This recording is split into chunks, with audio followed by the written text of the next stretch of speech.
can ask any question in the comments. Okay, ask it live. Now I have a batch of other questions here that we've collated over the course of the last week. Any ones that we've kind of answered privately, what we'll do is we'll come in and answer them to the group as well, because generally a good question asked by one person is a thing that other people are also asking. So welcome to Q&A.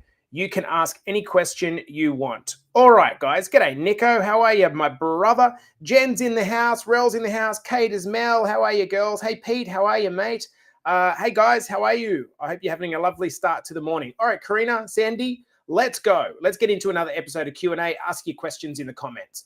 What is better for muscle development? Dumbbells or cables? Dumbbells or cables? What is better for muscle development? This is one of those ones where I don't think that we need to make a choice between two. Okay, here's the reason why. I think that in most cases, hey Maz, in most cases, there's going to be different circumstances that you would recommend one over the other, but I actually think dumbbells and cables are complementary. Now, dumbbells, for example, particularly if you've got adjustable dumbbells that you can use at home and you can change them, they're adjustable, whereas it's not really feasible to have a set of cables at home, is it? That'd be pretty expensive and not many people have that. They might have some resistance bands. So resistance bands tend to be a little bit more interchangeable for cables. I really like dumbbells personally because they really help you to overload the muscle. One of the principles of getting bigger muscles, whether that's a woman that just wants to be a little bit more toned or it's a guy that wants to build a little bit more musculature, you need to be overloading the muscles. I saw a reel the other day, which I thought was really, really good. And the guy was talking about how you don't get the look that you want by doing all these crazy high repetition sets. It's not how you get the look that you want. The look that you want, unless your look is, I just want to be so skinny it's not funny, right? Unless your look is that, the goal look that you want is to be toned, right? To have a little bit of muscle so that even if you've got some fat, when you lose the fat, you're strong, number one, and you got some tone underneath, number two. Okay, so with that in mind, I think dumbbells are a really great way to overload the muscle. You can gradually notch them up. The second thing about cables, as opposed to cables give you a really nice stretch. Okay, what do I mean by that? Whether we're doing a chest fly or we're doing a side raise, the really nice thing is the cable gives you what's called constant tension all the way through. So you don't have to lift as heavy necessarily, and you can really get a good range of motion. So it's not an either question. For the average busy mum and dad, I think both are amazing. All right, I'm going to come over to you, Hayden. How are you, legend? Love your content. Thank you, brother. I appreciate you.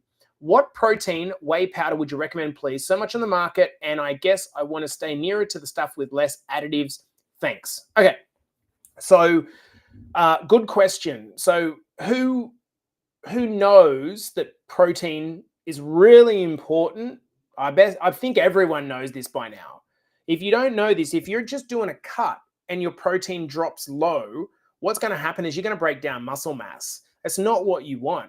Everyone used to think that protein was all about the bros getting jacked. It's just not true. If you are a guy or a girl, a busy parent that's eating 50 grams of protein a day, and you're on a cut and you're losing fat, a good portion of that, perhaps half of the actual weight that you're losing on the scales, is muscle. So what's going to happen is you're going to lose this muscle, and then in 6 to 12 months later, when you get sick of your diet, you're going to put the weight back on again because your metabolism would have slowed down, and it's not going to look good, right? So really good question. I like the framing of which you've asked this, brother. Me personally, if you are someone that's wanting to lose weight, you want to be going for the highest protein to calorie ratio. That is going to be whey protein isolate. If you're in Better Body Academy, you already know that. Whey protein isolate is the best bang for buck, okay? It's the best protein to calorie ratio. And that's because it's been refined a little bit more to take out the extra carbohydrates and the fat. If, however, you were looking to do you're looking to bulk up a little bit maybe, or you're a bit kind of skinny fat, let's say, and you're looking to put on muscle and you don't mind gaining a little bit of fat in the process, that's where you could go to something like a whey protein concentrate, which has a few more calories in it. Or let's say that you're someone that does a lot of running, for example. Well, then you need the extra calories. So having extra calories in the way of whey protein concentrate or over isolate could be a good reason. But for 97% of the population, I see no reason to go away from whey protein isolate. Then it's a matter of, what you buy. Well, most protein powders have artificial sweeteners in them. The reason they have artificial sweeteners in them is because that's how you add sweetness without adding sugar, calories, okay? So in order to keep the calories low but make it sweet, there are some artificial sweeteners in there. My opinion about artificial sweeteners is go for gold. I'm just about to crack this boy. I'm all over the artificial sweeteners. Why? Because there's absolutely no evidence that suggests they're a problem. None. Zero. Zilch. In fact, quite the opposite. It's been shown that people who include artificial sweeteners to give them sweetening in their diet actually lose more weight. So, dude, long story short, that's the way I would go. If you really wanted to kind of stick away from the sweeteners, you could go for a raw, unflavored type of whey protein isolate, and that would also work. I know that our favorite company, we do not have a supplement sponsor, by the way, but our favorite company in Australia is bulknutrients.com.au. They do a raw, unflavored protein, okay? To our client group, if you want to ask anything, look at all the girls. A couple of ladies listening while doing a workout. How good is that? Hey, Ange. Hey, Lynn. I hope you're good. If you want to ask any questions, please do. Hey, Jace. Good evening from Barcelona. Hey, Tez. I hope you're feeling well, mate. All right, next question. What do I do if my weight starts plateauing? Look, I answered this in a lot of detail in last week's Q&A, so I'm just going to give you the summary points. If your weight's plateauing and you're trying to lose weight, what you need to do is say, okay, is it just my weight's plateauing or is everything plateauing? And how long has the plateau been? So in other words, if you've gone 1 week where you haven't lost weight and everything else is going good, you feel good, cool. There's nothing wrong there. You do not need to change anything. I would only change something if your weight and your waist circumference and your strength and everything starts plateauing over a 4 to 5 week period. In that circumstance, what that's telling us is we're in calorie maintenance. The calories that are coming in are equal to calories going out, despite what your FitnessPal tells you, your MyFitnessPal tells you. Your body is the evidence of what's happening. It's telling you if you are not losing weight, it's because you're either in a calorie surplus, more calories are coming in than are going out, or you're in balance. That doesn't make it that you're doing bad. That's not a negative thing. That's just a factual thing, okay? Don't get emotional about it. So if you determine that I am in a genuine plateau, which can happen, particularly if you've lost a significant amount of weight, what we then need to do is work out, okay, well, how do I bounce the calories back into a calorie deficit? There's only 2 levers that you can pull. You can do more exercise, of course, which tends to be probably the better way to do it from a perspective of walk a few more steps, not do a bunch of cardio, but walk a few more steps, or maybe increase the intensity of your gym sessions. A few different ways we can do it. Or knock the calories down slightly by 100 to 200 that are going in your mouth. And that will put you back into another 2, 3, 4, 500 calorie deficit, which will start nudging the weight off again. That's the way to think about it. All right. Next question. Inside the meal plan, so this is talking about the Better Body Academy meal plans. What can I do if I don't like fish? It's a really good question, and it's really important. Guys, there is no food that you have to eat to lose weight. We've said this a billion times. You do not have to eat a certain food to lose weight. There's no weight loss foods. None. Zero. Zilch. There's no weight loss foods. Okay? There's foods that are high in calories. There's foods that are low in calories. Just like there's foods at the shop that are expensive and there's foods at the shop that are not expensive. And all of those together, the cost of those ingredients gives you the bill when you go through the checkout. That's like your total daily calories. That doesn't make them bad food. Just because a food is cheap, that doesn't mean it's bad. And just because a food's expensive, that doesn't mean it's good. So if you think of calories just like you think of finances and dollars, at the end of the day, over the course of a day, over the course of a week, you're going to spend some money on some high calorie foods. You're going to spend some money on some low calorie foods. But what does your total spend for the day average out to be? And that's what we call our average calories, our average calorie intake. And if that's constantly lower than what you're burning up each day, you're going to lose weight. Does that make sense, guys? Let me know if that makes sense. So, inside the meal plan, if you don't like fish, then don't fucking eat fish. You do not have to eat fish. You eat something that you like more that has equivalent number of calories to fish. Or if you can't find something that is equivalent in calories to fish, you eat that instead, such as red meat, and then you take the calories down from somewhere else, because typically red meat's going to be higher in calories than fish, generally speaking. So it's all about the budget of the day. Make sense? While doing leg press, and I'm thinking this person's talking about like a 45-degree leg press or a 90-degree out in front leg press. How far do my knees have to bend? Okay, if you've listened to any of my stuff at all before, you would know that I'm a huge advocate for full body, full range of motion training. Here is the reason why. If you're doing these little short reps, and it's so frustrating when I see 50-year-old guys in the gym doing these little short pumpy reps. There's one guy in my gym and oh man, he just goes every day and he just kind of does this, like these little tiny repetitions. And it's like he trains every day, but he's looked the same for the last 8 years. It's like, man, that's not being critical. We've got to get the best bang for buck that we can when we're in the gym. And doing full range of motion stuff is really, really important. So to the question about leg presses, right? And there's a few of the girls that are in the gym right now. You want to be bringing your legs back almost as far as you can so that your knees are up against the chest. Now, that's going to depend on your mobility. If you do not have that mobility, or if you've got a little bit of a belly, it might be a little bit harder to do, right? If you've got some knee pain, that might be a bit harder to do. So it's contextual to the individual, but at the same account, you want the biggest range of motion that you can. Now, here's the reason why. If you don't work through a full range of motion when you're in the gym, listen up, guys. If you don't work through the full range of motion, what's going to happen is when you go out into the real world that's not the gym for the other 23 hours of every day, and you pick something up that's on the floor from your kid, and you bend down and you go into a position that you're not used to getting into, that's where you hurt your back, right? So if you're going full range of motion, this actually helps you to become more mobile over time. You will lift a little bit less.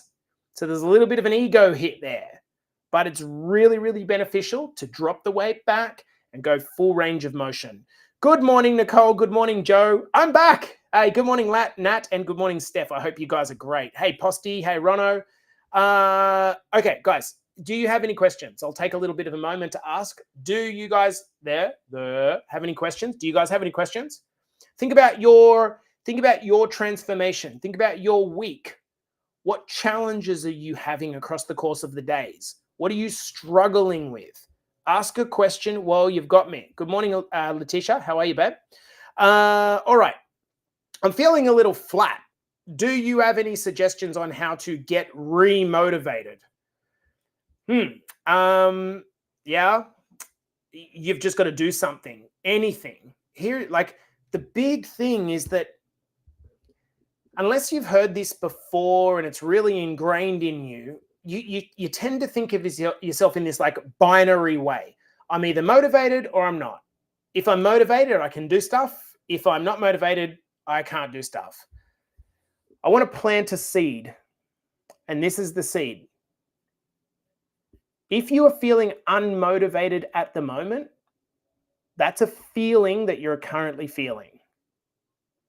You can still do stuff, and it's okay to hate every minute of it. That's fine. Do it anyway. Like, no one, to my knowledge, gets up at 4 o'clock in the morning and goes, yes, I love this. This is so good. Everyone gets up and goes, fuck, why am I awake at this time? That's what everyone does, including myself. But I do it anyway. And then once I've done it, I feel motivated as a result of doing it. The motivation doesn't come beforehand. The motivation comes after I've done it. Does this make sense? So when you do things, you get an internal reward. You feel good. You start to see progress when you make it a little bit consistent. And that's what makes you feel motivated. Have you ever felt more motivated when you've looked in the mirror and thought, wow, I'm getting results. This looks good. I can't believe it. I've lost 2 kilos in the last 2 weeks. I feel good, right? That causes more motivation.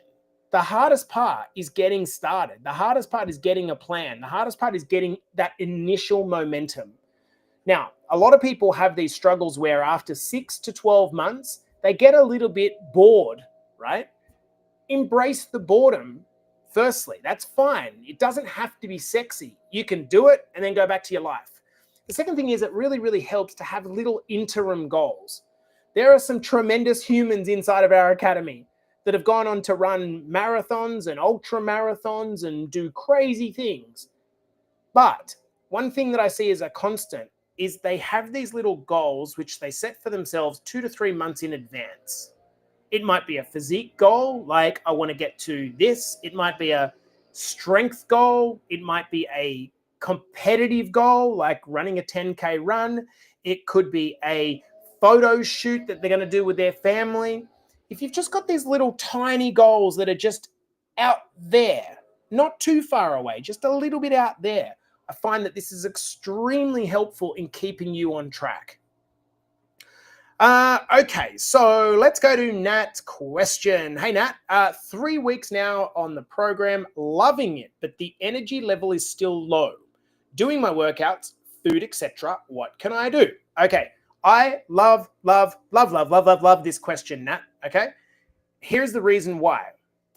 In your mind, you've probably got this expectation that because I'm doing a fitness program, I should start feeling better pretty soon, right? The vast majority of people feel worse before they feel better.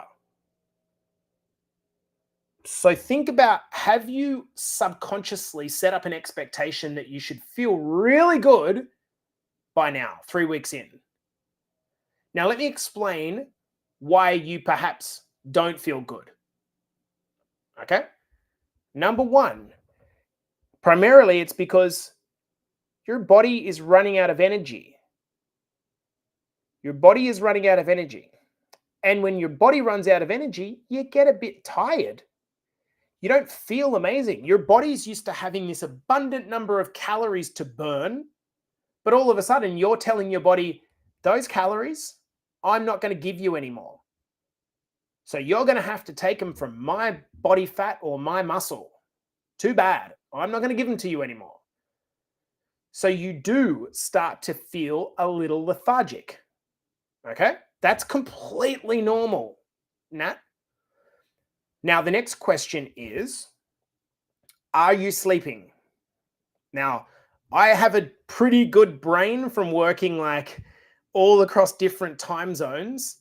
And when I see you beautiful girls sending messages to our coaching team at 11 o'clock in the nighttime or posting your steps at 11 o'clock at night, I'm thinking to myself, what on earth are you doing awake?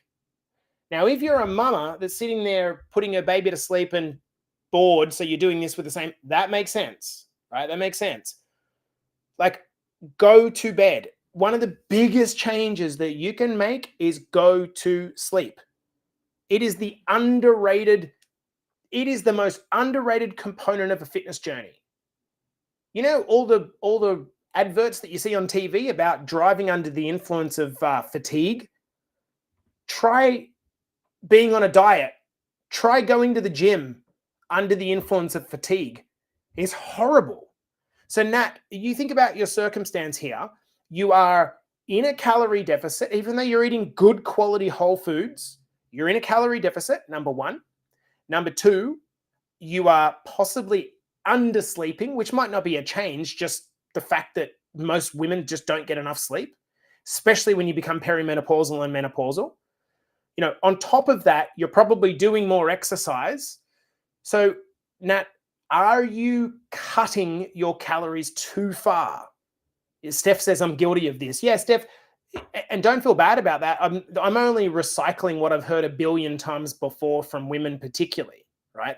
This is how I know what's going on. So you need to prioritize your sleep, number one. You need to not cut your calories to ridiculously low levels. That just does not help, okay? If you're following the meal plan, Nat, this will have your calories at a decent level. What I'd be wanting to do is focus on, I'm struggling to eat my calories. There we go. Okay. So Nat, what I want you to do, starting today, I want you to not fast at all. Okay. Fasting is a good way to help you to control your calories. But if you are struggling to eat the meal plan calories within that time frame, stop fasting totally. Just pull something further in the day for breakfast or sub it out for something that you prefer as breakfast. We need to give you some energy, right? So I'm going to say that the reason you're feeling a bit shitty is because you're probably in a very large calorie deficit because you're not getting your foods in, which isn't bad. It'll show up, with some weight early on, some weight cut. So you're probably getting some early results. But what we don't want to do is you get to the point where you're just like, oh, well, I can't keep this up, right? That's not going to be sustainable for you. Does that make sense? So sleep, don't cut the calories too hard, and don't go too hard too quick on the exercise component as well. Remember, Nat, this is a lifestyle change that we're trying to bring in here. We're not trying to just throw the baby out with the bathwater because we've done that a billion times before. It doesn't work, right? Okay, so Xanth's comment, goals a few months in advance is such a great way. Yeah, I use our travel adventures to make sure I'm strong and fit to handle them. We should do a podcast on this, Xanth, because I'm exactly like you. We've just booked a trip back to Australia for 2 months. It is just critical that I have something to look forward to or I get very, very bored. And I get in my own head, actually. If I don't have anything to look forward to, I get bored. I get in my own head. And you know what? I don't know about you guys. Do you notice this? When you're bored about your life, you feel like your life's a bit boring at the moment. What do? You drink and eat. And then stack on weight. Right? If you have the capacity with your work and perhaps your finances to plan a little trip 3 to 6 months from now, not only do you want to look and feel good on your trip, it also excites you and gives you something as a mini goal to look forward to. I love that. I love that so much, Xanth. Okay, Steph says, what exercises can I do to help lower back pain? I drive a lot for work and it's having its impact on some workouts. Yeah, this is extremely common, Steph. If you drive for a living, here's what's happening. You're in that position where your lower back is kind of stretched out constantly. Your hip flexors are constantly shortened and you're not supporting your body, right? So your muscles aren't needing to work. And by the way, anyone that's desk bound for a job is in exactly the same position. 100 years ago or 50 years ago, no one really sat for work. Now everyone sits for work and back pain's at an all-time high. Shen, as you know, because you've got great results so far, your back will start to improve a little bit as you start to lose weight because the lower back is going to be think of it like when you're pregnant, right? It's a bit of a counterbalance. You see ladies kind of doing the little pregnant waddle. That's because she's got the weight on the front and you've got to kind of counter that with the back. The same thing can be true when you've got a little bit of a belly, the weight starts on the front, and then you kind of counter it on the back. Does that make sense? So now what we need to do is a look at I think the best thing that you could possibly do, which sometimes can be practically difficult, how do you break up your drives, right? Every, say, 60 to 90 minutes, I would get out of the car, get out of the truck, whatever you're driving, and try to get some mobility into your back. Even if it's like literally, I had a client that worked with us for a while. It was just so easy. He just took a break once every 60 to 90 minutes and he did 15 laps of his truck. 15 laps of his truck, right? And not only did that give him a mental reset during his driving, it actually took him out of that fixed seating position. Does that make sense? Now, in addition, I also want you to consider doing this, Steph. Inside of our group, we have done like 4,000 million trainings and lives before, right? If you search in our Facebook group, lower back pain, you will get trainings from Troy particularly, where he's actually done these sessions, okay? Last thing, if you want to bang us a message through to the coach group, we can actually give you some practical mobility and stretching to actually do. Does that make sense? So a few things there that we can work on. Guys, do you have any other questions you want to ask? So we got Davey Boy, which is preferred or which is better, taking creatine monohydrate powder or gummies? Good question, brother. Me personally, I wouldn't take the gummies simply because they're way more diluted. So they're just not as potent. Firstly, you're not getting as much creatine. Second thing is, like, the gummies are sweet, and most of the gummies that I've seen are calorie containing. So they're like 15 calories, right? So it's not a huge amount, but I would prefer to just save that for food. In the old days, when we used to, like 30 years ago, when I first started taking creatine, by the way, everyone should be taking creatine, every single person. It was like really grainy and hard. It was like salt, sand, like they're eating sand. Nowadays, brother, it's called micronized creatine monohydrate. Okay, so get the creatine monohydrate, make sure it's micronized, and it literally just, like, you stir it in and it dissolves no time, right? And it's not a problem. You can whack that in a protein shake if you don't like the taste. You can put some electrolytes in it, Dave, to make it taste good. Me personally, I just wouldn't take the gummies because it's kind of like, it's the same way that I would never pay for protein water when I can just put protein powder in water. It might not be as practical, but it's easy to do. By the way, gummies are a really fucking smart way for the supplement industry to sell shit. Because who doesn't mind taking a gummy? My kids, I'm sure your kids are the same, guys. Oh, daddy, can we have our vitamins today? In other words, daddy, can we have lollies? It's a really good way to get people hooked. I mean, in this case, not an issue. Dave, they have done some exposés around creatine gummies that don't actually contain any creatine. So yeah, at least I know I'm having creatine if I'm doing the powder. Guys, I'm going to wrap this up shortly. Hopefully that answers your question, brother. Good morning, Pascal. Good morning, Levi and Timbo. Do you guys have any questions that you want to ask? Now, Tina says, do you believe in thermogenics to assist with metabolism? Me personally, like, no. It's not that I don't believe in them, teens. I just wouldn't bother, right? It's kind of like saying, just trying to think of an example of, like, you got to focus on the thing that's going to move the needle the most, right? Like, big time. So in terms of assisting your metabolism, there is nothing that is going to assist your metabolism more than sleeping enough, eating a high protein diet, and building muscle. Nothing. Zero. Thermogenics, they might make you hot. They might add 1-2% difference. And then you go and eat the cheeseburger and then it doesn't matter anyway. It's not a permanent solution to the problem of weight management. So for me, it's just like, it's not that it's a bad idea. It's just not something I would invest literally any more thought. Like, I've never thought, oh, you know what, I should take a thermogenic. I've never had that thought, and I've been in the fitness industry for 30 years. It's just not something that I would ever entertain or worry about.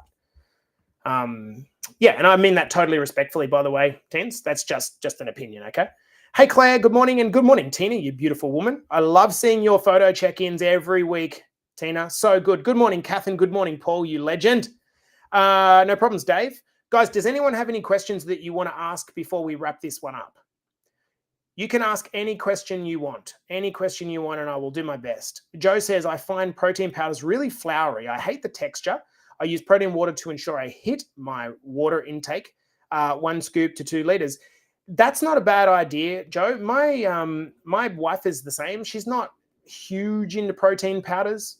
Yeah, she's not, doesn't really like the taste too much either. Yeah, so there's nothing wrong with protein water.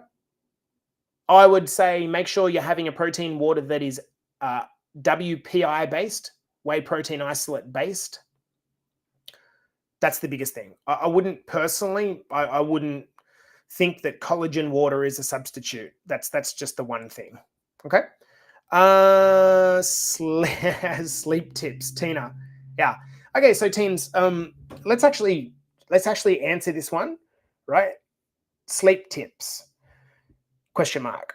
I have a strong opinion on this that's only really been formed from my own recent experience of the last, let's just say, a year. So teams, we only do things with conviction if we understand the reason why.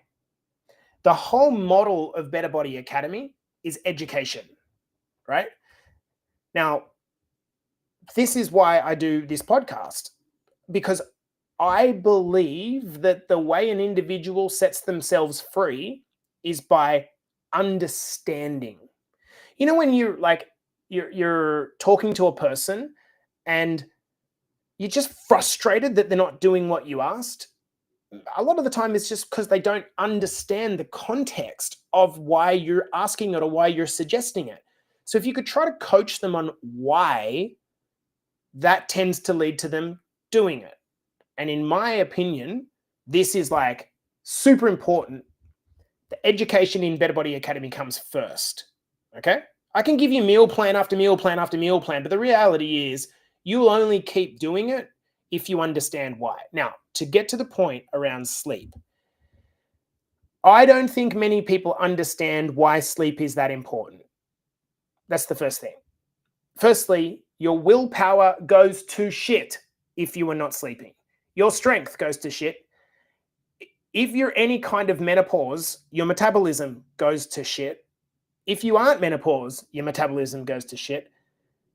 Sleep is literally the only way that you repair your brain and your body.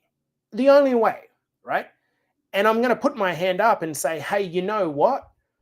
Sometimes, like last night, for example, I went to bed at 10:30 because I was on a call with one of my coaches until that point in time. And then I got up at 4 o'clock. So that's 5.5 hours of sleep. That is not enough sleep. The hardest part about getting your sleep improved is actually the simplest if you can actually just do it. And that is to treat sleep very, very, very seriously. Very seriously. So many people, like I said, they're awake at 11 o'clock at night for no good reason. Part of it's like it's a mum that's been exhausted all day by her kids, and she finally gets some peace to herself. So she's on the couch scrolling. It's the dad that's just been fucking done a 12-hour day and feels like if he doesn't stay awake for at least 2 or 3 hours doing nothing like watching TV, he's just done nothing for the day at all, right? So it's kind of like we stay up and stay awake because it's almost like, well, if I don't stay awake and have some form of life, which is meaning watching Netflix or scrolling Instagram, there's actually, I didn't live today. But the reality is it's not doing you any favors on your fat loss journey. It's not doing you any favors. So team, when people used to ask me the sleep question, what I usually do is go through a sleep inventory. Okay, You could take some of this. You could have a tea before bed. You could listen to this music. You could do some meditation, some journaling. Blah, blah, blah, blah, blah, blah, blah. There's 4,000 things that you could do, but they're all fucking useless if you don't make sleep the highest priority in your life. Like, and I say it that strongly, teens. You got to decide tonight. I'm going to go to bed. I'm going to bed. There is no benefit. You know, my wife said to me the other day when we got into bed, we had, I think I told you guys on last week's Q&A, actually, we talked about that was going to be an intimate night. That was going to be a sexy time night. Yet she accidentally, she come to bed at like 10:30 and she's like, Jace, wake up. I'm like, what do you fucking mean wake up? I've been asleep for an hour. I'm not waking up. I'm done. See ya tomorrow. Right? She's like, but. I'm like, babe, you've been scrolling for the last hour downstairs. And she's like, I know. I just opened my phone to check something and then I fell into the hole and I fucking sorry. And then she's climbing on me and I'm like, get away. Right. So that's a little bit too much information. But the point is, right, you have to prioritize it. Okay. Now, once you prioritize it, then you can work on the strategies about how to improve it. Okay. Probably best we could talk about that on a coaching call, teens, but I think that immediate things to come to mind is where you are in your menopause journey. It is, where are you with, don't need to answer these here.